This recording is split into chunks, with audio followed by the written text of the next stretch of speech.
All right, welcome into the final, active NBA playoff edition of the Ryan and Goodman podcast. I'm Jeff Goodman. He's Bob Ryan, and we have an NBA champion, Robert. And I don't think anybody's surprised, right? I mean, it kind of was inevitable that we thought the Lakers were going to win it once the Clippers got knocked out, correct?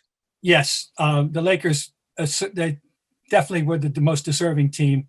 And what an odyssey if you go back to them being stranded in China. And that's how their season started. Seems like years ago. With Daryl Morey's tweet upending the NBA. And by the way, did you notice that the fifth game was on Chinese television? Was it? No, I didn't know that. They came back and the CCTV did the game, allowed the game. So I guess last night as well, but I know Game 5 was first time all year that there was a little rapprochement, if you will, whatever the word in Chinese is. I have no idea. But season starts, and then we get the Kobe Bryant trauma and how that rocked the entire community, and of course the Lakers as an organization. And then, for them to be the ones to survive the bubble and negotiate the bubble as well as anybody did. And it's a terrific story. It really is. And they're very deserving. And I don't want anybody casting any aspersions on the legitimacy of the triumph. It was one of the weirdest and most, a unique circumstance in NBA history. And they ought to be commended for negotiating it as well as they did. Yeah, 131 days in between the shutdown. And LeBron, you heard LeBron talk about it after the game last night and how challenging it was. And some people would scoff at it, Bob, but it is true. I mean, first of all, you've got to keep yourself in great shape in that time that you're off. And nobody questioned whether LeBron was going to be able to do that, right? Like we knew LeBron was working out at home, pacing himself, but ready to go at 35 years old. And Anthony Davis, we had no question about. The biggest question was obviously always the supporting cast. Was it enough? But I feel like, Bob, this year it was enough because Golden State didn't have Steph and Clay. KD was out for the year. I don't want to take away from what they did, but certainly there were some things that played out in favor of LeBron and winning his fourth title and getting the Lakers back on top, weren't there? Yeah. There were quality of the opponents and all that stuff, and big one. But in the end, he reminded everybody this discussion, And no, you'll never look. It's an unwinnable discussion, the GOAT thing. Okay, there's going to be, and that's fine. But there's no question that he has certain achievements and no one else can touch. And the nightly triple doubles in the finals are an extraordinary feat. To the point where you take them for granted. Yeah, it's just totally and utterly. Of course, he's going to have a triple double.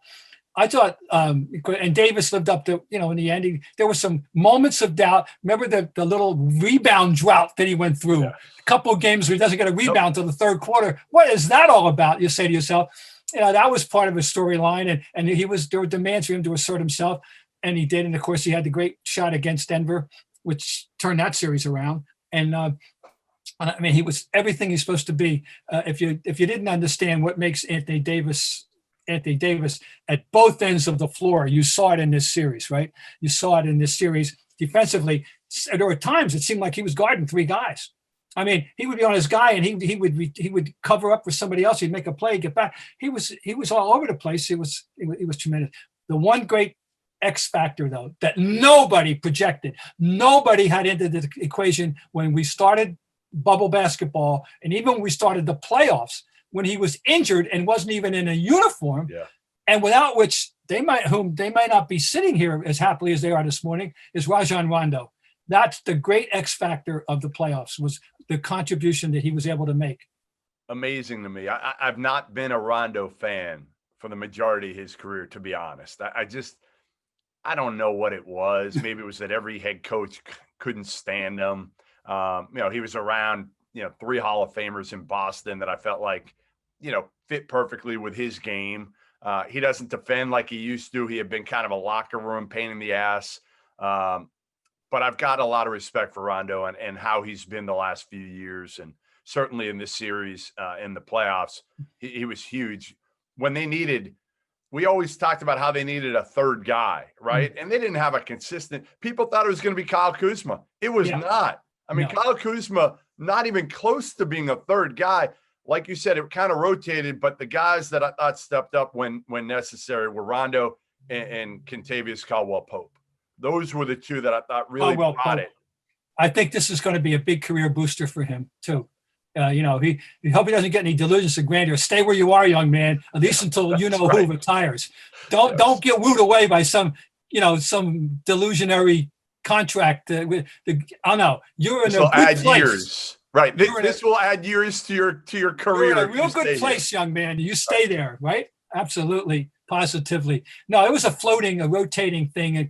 And by the way, I'm happy, and I am really happy for and respectful of Danny Green for the way he handled that idiocy, that frightening window into the real world that we're living in.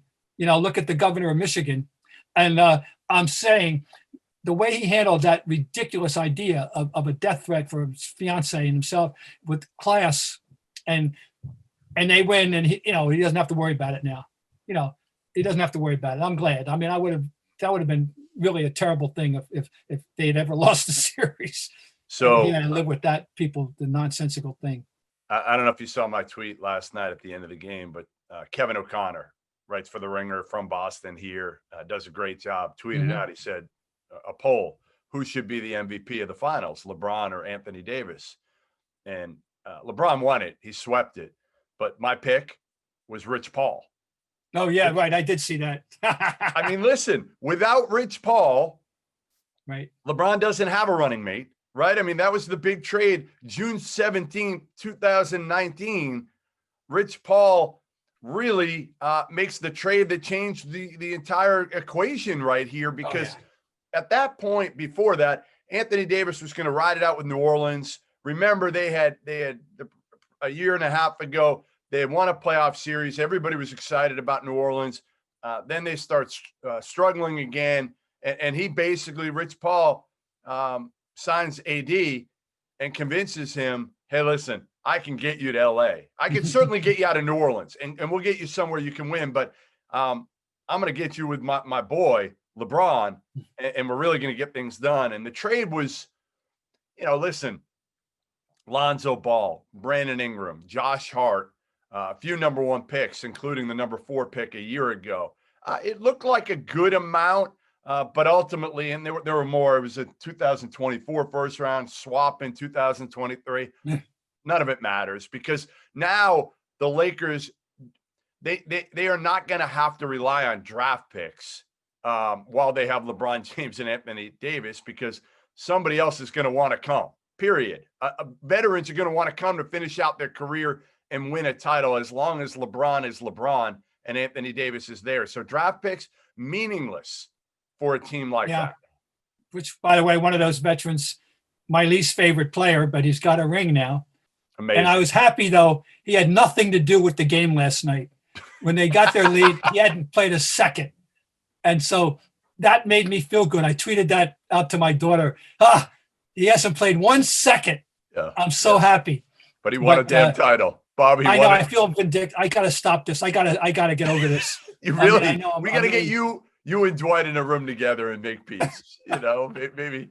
But it's history now. This basketball season's over, so I can stop dumping on Dwight Howard. Okay, that's fine. But but he gets a ring. Also, aside of absolutely nothing, except I'm happy for him.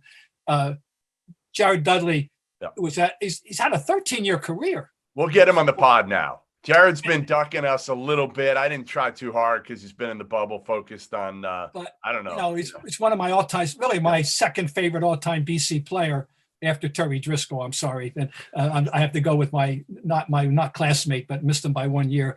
But he's the greatest forward in BC history, and arguably the best player. You can argue. Anyway, he gets a ring, and he had that Yoda presence. He was their answer to Udonis Haslem, as it turns out, and really a nice cherry on his career Sunday for sure. Yeah, I mean, listen, again, you went back to it, and that's every discussion today, tomorrow is going to be about who's the greatest, LeBron, MJ. They're going to beat it to death. We've talked about it. I really don't want to get into it a whole hell of a lot, other than the fact that they're both incredible players. They're both so different, which is hard to pick one.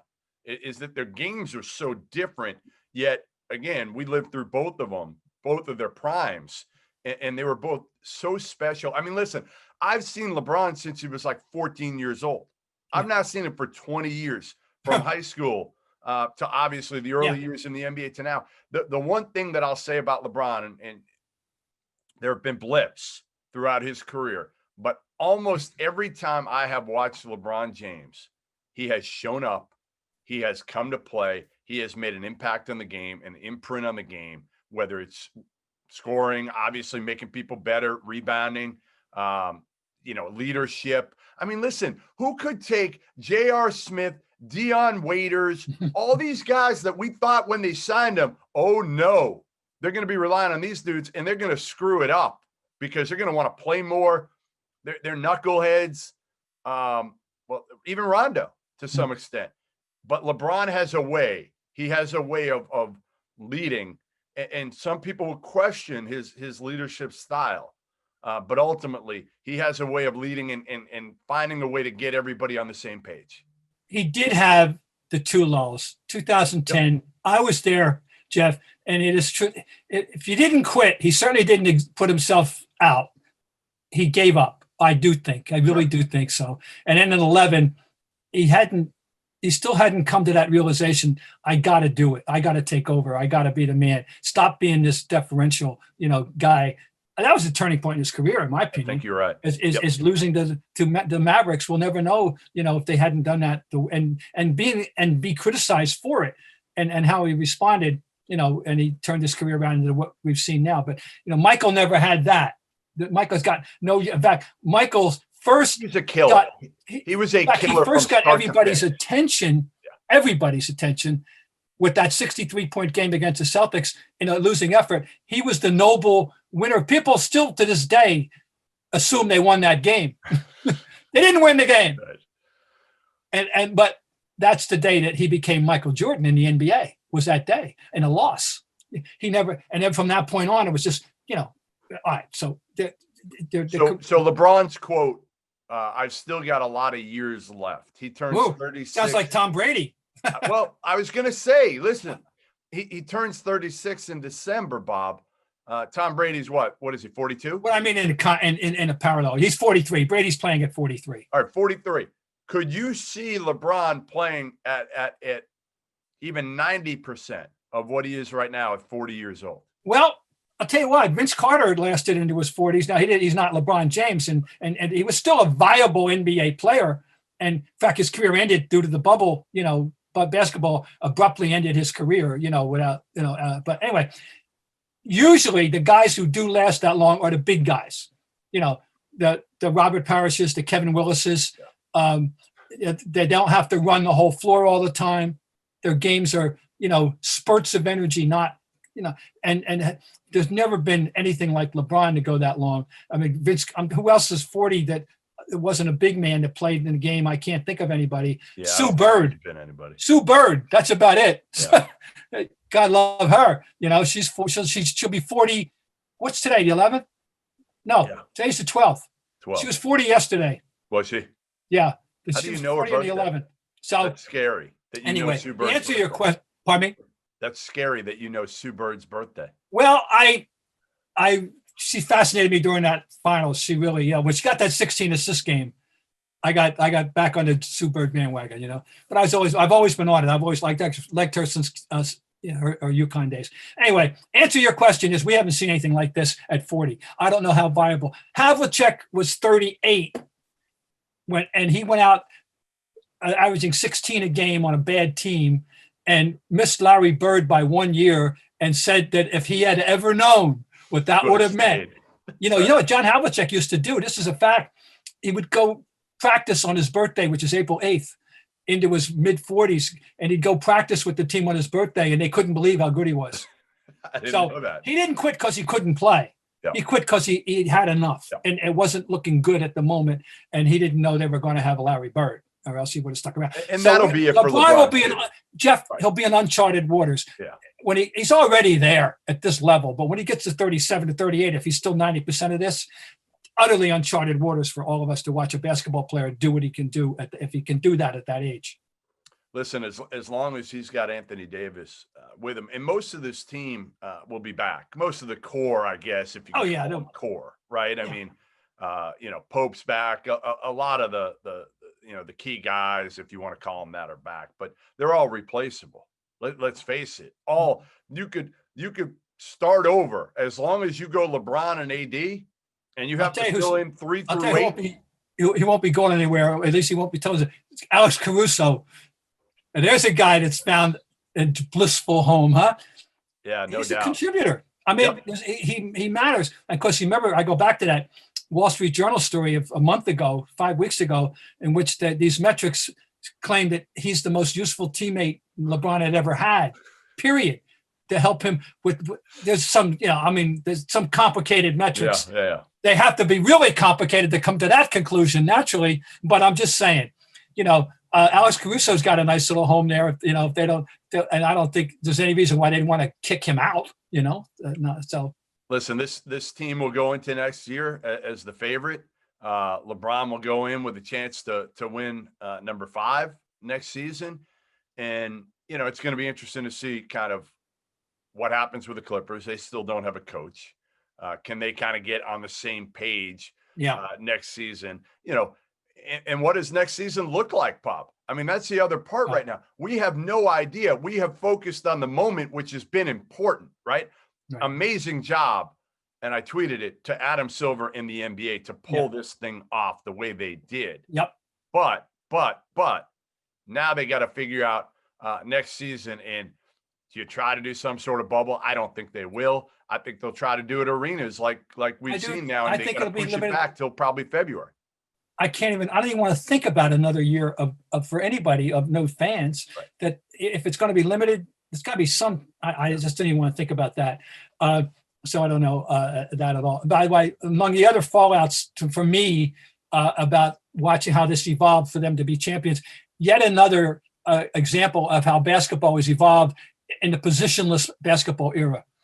Because, Howard had his moments whatever happened to JaVale McGee? That's By the way, they kicked him off they just eliminated him from the discussion. Amazing. Right? They gave a role to Howard, a limited role to Howard, and he fulfilled, as much as he fulfilled he was important to them this year. I know that. But in the end, it was the only big that mattered was Davis. Yeah. And he's a classic modern big in that he's unclassifiable. He's not a 5. He's not a 4. He's a big. He's a big that can do anything you need him to do. And which is the way to decide. And this really was started with the Warriors. They had nominal 5 men start a game, and then they would take them out, and they would go the rest of the way. With Draymond Green. And anyway, we're so much into that now. We're not going back. I don't think. Not for a long time, Bob. I don't know who's going to make.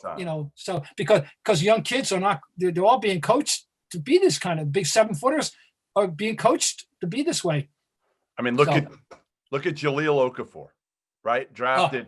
When I saw him through AAU ball and through Duke, I was like, all right, this kid's going to be one of the better bigs in the NBA, and he probably would have been had it been 15 years ago. But he can't even get in the court right now because, again, what is he? He's a plodding, non-athletic or average athletic big who can score around the post, but people don't want that, and he can't really guard. I remember being so impressed with his footwork, though. Yep.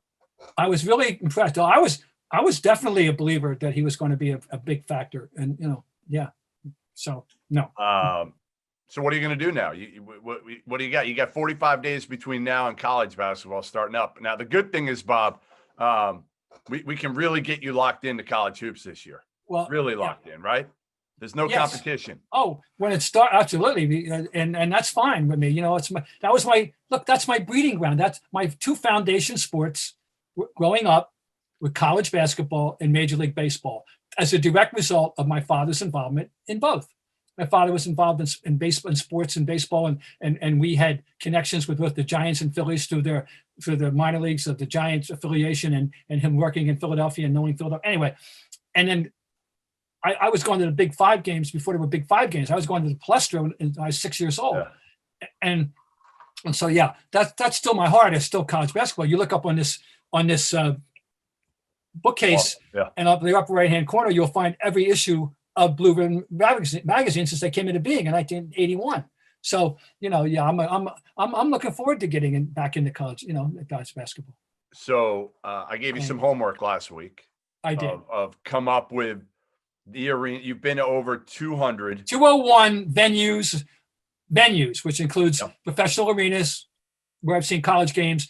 But I'm telling you, I don't cheat and count college arenas where I saw NBA exhibition games and did not get back for a college game, which would include Wyoming, Toledo, the original Ohio State. Help me out. And so anyway, and there's a couple more. There's 5 of them that I've seen NBA exhibitions, and I don't count them. But so give me your top 10 college basketball arenas or whatever programs that you want to see a game at. Yes. What are they? Number one, Oklahoma State. Oklahoma State. Gallagher-Iba Arena, which I know has been remodeled and is not the charming thing it was before, but it's still supposed to be pretty damn good. Number 2, based on Jeff Goodman's incessant lobbying, Gonzaga. Yes. We need to get you to Spokane, to the county. Number 3, Michigan State. Oh, you've never been to Michigan State? Want to go visit Coach? Wow. Coachy there, Coach Izzo. No, I didn't make it to Jenison, and I have not been to this Okay. place. Number 4, Creighton. Ooh, interesting. Omaha, Creighton. A little bit of a wine and cheese crowd. I compared a little bit to North Carolina, similar crowd, a little bit older, huh? but they're really good, really good. Number 5, you're sitting down. You might want to lie down. Go ahead. And you'll say, St. Francis of Loretto. What? St. Francis of PA? Because of Maurice Stokes. And now listen to me. Maurice Stokes, and for some reason, and I don't know, Jeff, what it was and how it came about, but I became aware of Maurice Stokes through my father. Okay. When he was at Villanova as assistant athletic director. And then of course he got in the NBA, and we all know the story. He was, and people should know the story, but I've always been infatuated, therefore, with St. Francis of Loretto. I drove by it once on the Pennsy Turnpike. Unfortunately, it was the summer, and I've been aching to get to St. Francis of Loretto. All right. Number 6, West Virginia. Ooh, great place. Great place. West Virginia, which I actually listened to games on WWVA back in the day, driving around town in Trenton on the car radio when you get Morgantown, good, cool college town. Great. I've been there a few times. Great place to watch a game. Number 7, South Dakota State. Ooh, I like that Jack one. Rabbits. Yeah, I like that. Just because. Okay, number 8. Number 8. I know it may be too late. Maybe not. Iowa State. Well, they're up and down. They're still rabid fans, so they'll be there. The team won't be quite as good as it was with our boy George Niang, but it'll be a great crowd. Number 9, Murray State. Oh, good one. I've never been there. Never been there, Bob. Number 10, because you got to have a big sky, Montana. Listen, St. Francis, PA is still the best one. I know you love that one. I've been to the other St. Francis twice. Have you in New York? Brooklyn. And that's a great gym. That's a gym. 2nd floor, Remsen Street. Ask anybody. You're walking down the street. It's like Suffolk. Here, you're walking down the street and you don't know that that's the gym. Right there. You walk right by. It looks like an office building. Right. It's upstairs. We'll have to hopefully, if fans and media are allowed, we'll have to knock out at least one of these. I wonder. Now I got to give you others receiving votes. Okay, go ahead. And I'll get the end. All right. Wichita State. Yep. I know. We'll talk about them in a minute. We will. New Mexico State. I just like to go to a game in Las Cruces. I've been in New Mexico. Yeah. Oklahoma. Great place. Utah State. I want to go to Utah State too. Utah We missed our State. window. We should have went last year with Sam Merrill. I missed my window. I'm so upset I didn't get there. Just because I need an event in this town one way or the other, and football would be good too, Washington State. Now, I've been to Pullman in the summer, and I've seen, Yep. by that. Well, we can do that stadium. in Gonzaga. We can knock that out when we go to Gonzaga. The next one is because I need to go there because it's there, and I've been to every other school of merit in the area. Wagner. I want to go to Staten Island. So I did that one once, Bob. You got to go planes, trains, automobiles, the full deal. You got to take a ferry. Yeah. Take the subway to the ferry. Then I got off the ferry. I took a cab to the actual arena. One. It was when the Hurley brothers were there. It's pretty good. Pretty good. All right, let's finish up. All right, I got one more in that area though. Dratty Gym, Manhattan. Oh, you've never been there? And one more. I got one more in the category of you'll say, what the hell are you talking about? Mount St. Mary's. Yeah, that's a good one. Manhattan, we should go for the big Steve Masiello, Rick Pitino matchup between Manhattan and Iona this year. Ooh, like that. We could knock out that and well, that's probably all on your list that we can do. By the way, there's one more that I want to close out a league. I've got 7 of the 8 members, but I don't have the 8th. That's Cornell. You've never been to Cornell? I've been to every other Ivy League vocation. All right. So one of those on the list was Wichita State. Yes. Something going on out there. Something. Yeah. A little bit's been going on out at Wichita. Little bit. It's I don't even know where to start with this. Well, how did you, first of all, what triggered this for you? So I keep track of the transfer list every year and have been for 10, 15 years. That's a full-time job now. You can't do anything else. It really is. I mean, while I'm on the road covering the NCAA tournament, every time out, legitimately every time out of every game that I'm covering, I'm trying to keep up with the damn transfer list. Wow. It's ridiculous. Anyway, they had 8 guys going to the transfer portal this year, which at that time was the national leader. They one kid came back, so they went down to 7, and some other schools had 8. So they didn't end up being the leader in the clubhouse, but at the time they were. So my take was, what's going on here? I'd heard a lot of this stuff over the years about Gregg Marshall, how crazy he was. You saw the video in Canada when he absolutely lost it during an exhibition game. I saw that. Yeah, out of his mind, lost it, kind of pushed an assistant coach, had to be restrained by multiple people. And again, going back, and I'll give you some context, when they went to the Final Four years back, I was on Dan Patrick's show, and Dan Patrick asked me, he said, well, why hasn't this guy gotten a bigger job? And I said, you want to know the truth? I said, the reason is because he's not well liked within the industry. A lot of people don't like Gregg Marshall. He's abrasive. He's arrogant. Little did I know, the next guest behind me was Gregg Marshall. He played that clip to intro Gregg Marshall. So Gregg Marshall got all upset and said, well, I could say the same thing about Jeff Goodman. And I laughed. When I heard that later, who cares? I don't care. I mean, and to me, he shouldn't have cared either, because he should know that, again, as he put in his statement, his coaching style is unique in a way, not for everybody. So anyway, we didn't talk for years.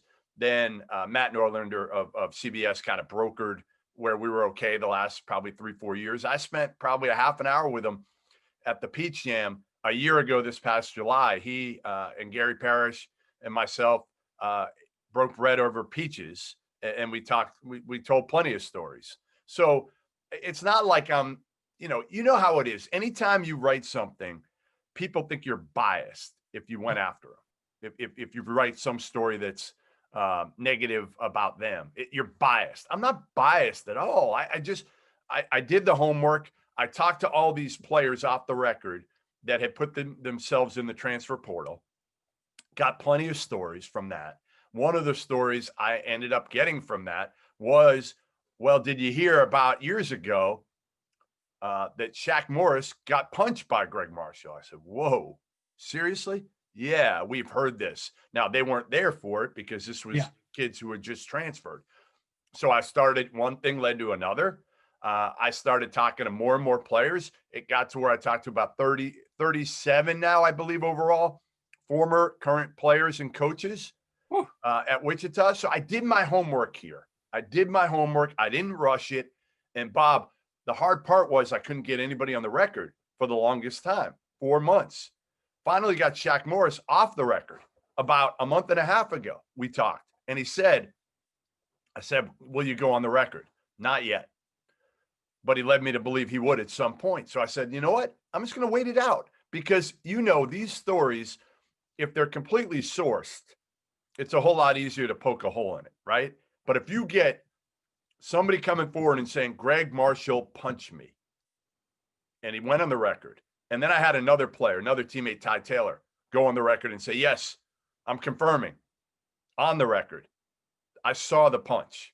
And then I've got now 6 other players off the record that are all scared to put their name out there because for a variety of reasons, some of them played 4 years at Wichita State and are revered in Wichita. And they don't want to screw that up. They make money going back, signing autographs, doing camps. The fans love them.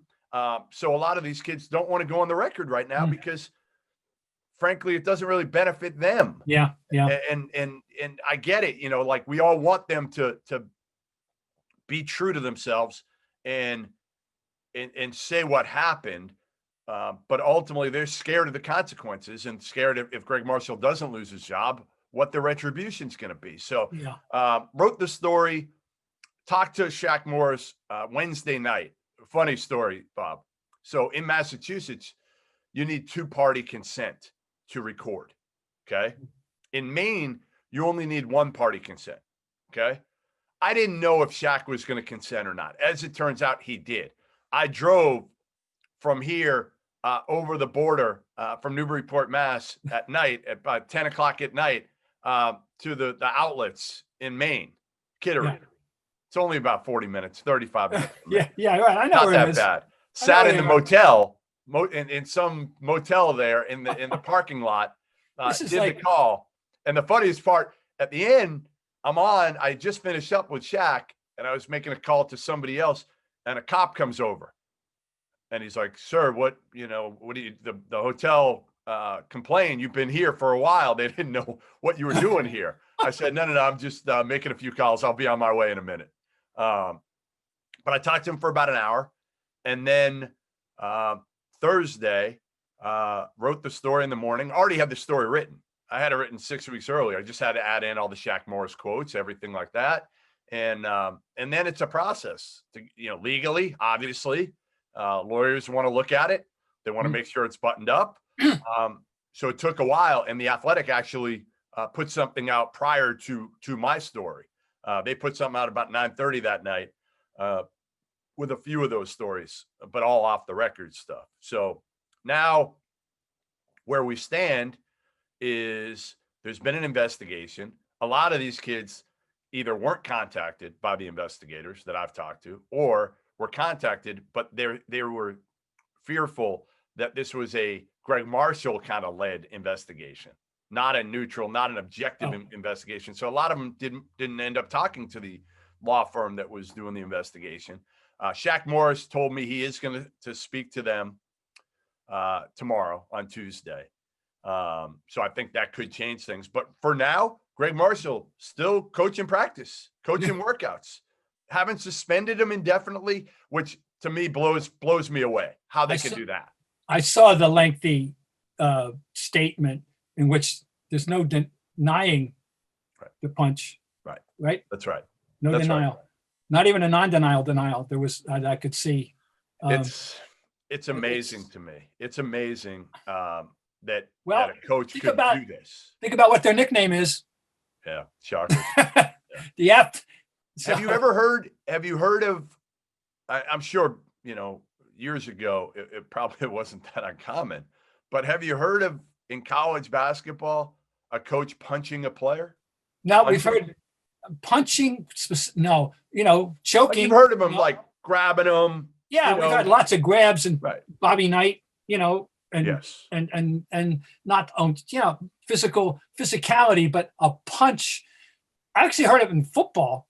Yeah, but not in basketball that I can think of. No, it's a bombshell story, and it and I can only imagine, Jeff, that is a company town sports program.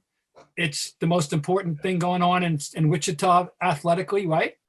I mean, not even close. I mean, minor league baseball, I'm sure, and that's it. No, and it's all college hoops. It's just like, oh yeah, and they're the stories. I imagine you won't be invited to too many cocktail parties of Wichita alums. They don't want to hear it, right? A lot of them. I was sent a link last night to their message board, and I looked at it, and I just kind of read them through. I just you want to kind of feel what the vibe is among the fan base, and obviously being here in Boston, you can't do that. So, in these message boards, you don't know who it is, what it represents. Like on Twitter, if 5 people tweet me, sometimes you think that's everybody. That's 100% of the fan base. Yeah. It's not. It's a small percentage, but most of them were crushing me. Well, again, Jeff Goodman's had it out for Gregg Marshall for years, this, that. I'm like, I haven't had it out for the guy. I speak the truth. And the truth was, when they got a number 1 seed years ago, I would say it on ESPN, like, I didn't think they deserved it based on their resume. Well, who cares? Like, that's killing Wichita State. Who cares? I've gone through plenty of stages where Mike Krzyzewski hasn't talked to me. Roy Williams hasn't talked to me. Sean Miller hasn't talked to me. By the way, I went to school at Arizona. Yes. You can go down the list of big name coaches, and I've had issues. Jim Calhoun didn't talk to me for a while. You name it. I've had issues with all of them, almost all of them, because of the fact that, yes, I will try to be honest. Yeah. And in this case, I did as much extensive reporting as I possibly could. Listen, Bob, you've been doing this a long, long time. 37 sources for a story. How many generally do you think is okay for 3. a story like this? 2, 3. Right. No, I know it was never my forte, right. But so how it's done. I had to do some of it, but no, you're right. 3 people, 37. That's mind-boggling to me. But you know what? Every one of these situations, all these coaches have in common is they're fiefdoms. They all reside in fiefdoms. Yeah. And that's such a different world, the college world, as opposed to any professional world. I mean, look what happened at Oklahoma years ago, and the Oklahoma and bomb threats and everything else, and and we can go. It's just, I mean, it's why I say, among one of many reasons, I've said I love college sports, but I'm glad that I didn't devote my life to it. I mean, I was always part of my repertoire, and I love going to big games, and I love going to bowl games, and I love going to the Final Four and the whole tournament. I live for March. I love March, but I could put it back on the shelf.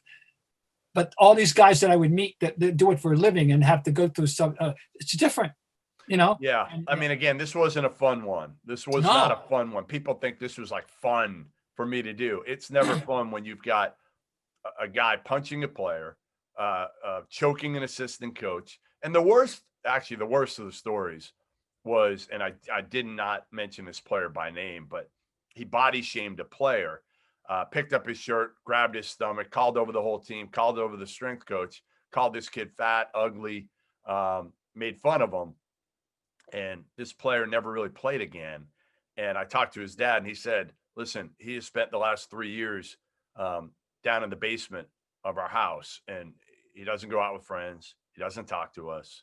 He's completely emotionally distraught, going through all sorts of issues right now, mental health issues. So that one hit me hard, Bob. Yeah, that one hit me hard. And again, a lot of the former players have come out publicly really, Clee Anthony Early, some of these other guys defending Marshall and saying, well, this, we never saw this. That's fine. You could say that, but calling some of today's players soft, and don't call that kid soft, because that kid's got major issues right now. And that's, to me, if you want to say, hey, I never saw it while I was there and Gregg Marshall made me into a better player, that's fine. That's fine. I get it. But there's two factions here. There's the old school prior to 2015 that has come out supporting Marshall.